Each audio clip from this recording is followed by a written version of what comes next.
మీ business ఏదైనా మీ ఊర్లో promotion చేయాలంటే అది సుమన్ టీవీతోనే సాధ్యం. ఇప్పుడే సంప్రదించండి. Welcome to Suman TV. This is Satyam Prasad. Tamil Nadu రాష్ట్రం తిరువళ్ళూర్ ఎగత్తూర్ వద్ద వెళ్తున్న గూడ్స్ రైల్వే ట్యాంకర్ సుమారు 45 ట్యాంకర్లు వెళ్తున్నాయి.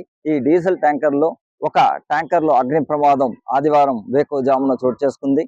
అది అటే 3 ట్యాంకర్లో కూడా అగ్ని ప్రమాదం చోటు చేసుకోవడంతో ఆ చుట్టుపక్కల ప్రాంతాల ప్రజలు అయోమయంలో పడ్డారు. ఈ ట్యాంకర్లో అగ్ని ప్రమాదానికి గల కారణాలు తెలియరావాల్సి ఉంది. అది విద్యుత్ లైన్ తగలడం వల్ల నిప్పురవ్వలు చోటు చేసుకున్నాయా, లేదా సంఘ విద్రోహ శక్తులు ఏవైనా తగిన చర్యలు చేపట్టారా, లేదా ఇంకా వేరే ఏదైనా సాంకేతిక లోపమా అన్న విషయాలను కూడా రైల్వే అధికారులు తెలియజేయాల్సి ఉంది.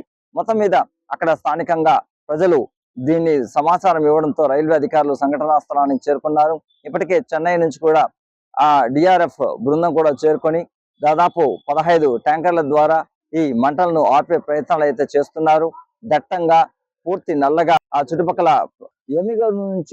ఎమ్మిగనూరు నుంచి ముంబైకి వెళ్తున్న ఈ 45 డీజిల్ ట్యాంకర్ల గూడ్స్ తిరువళ్ళూరు, అదేవిధంగా అక్కడ ఉన్న ఎగత్తూరు వద్ద ఉదయం రావడంతో ఈ వేకువజామున ఈ ప్రమాదం చోటు చేసుకుంది.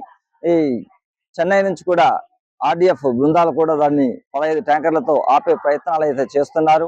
ఈ నేపథ్యంలో చెన్నై నుంచి తిరువళ్ళూరు, అదేవిధంగా ముంబై, బెంగళూరు, తిరుపతి, రేణిగుంట, పుత్తూరు, కుప్పం ఈ వైపుగా వెళ్తున్న రైల్వేలన్నీ కూడా అప్పటికప్పుడే రైల్వే అధికారులు ఆపేసినట్లుగా కూడా ప్రకటనలు చేశారు.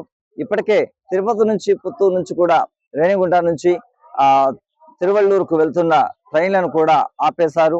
దీని మీద ప్రజలు కొంతమేరకు అయోమయంలో ఉన్నారు. ఇవన్నీ ఎందుకు జరుగుతా ఉంది అన్న విషయం పైన క్లారిటీ లేకుండా ఇప్పటికే అగ్ని ప్రమాదం చోటు చేసుకున్న స్థలానికి రైల్వే అధికారులు చేరుకొని ట్యాంకర్ల ద్వారా అగ్ని ప్రమాదాన్ని అదుపులోకి తీసుకొచ్చే ప్రయత్నాలు అయితే కొనసాగిస్తున్నారు.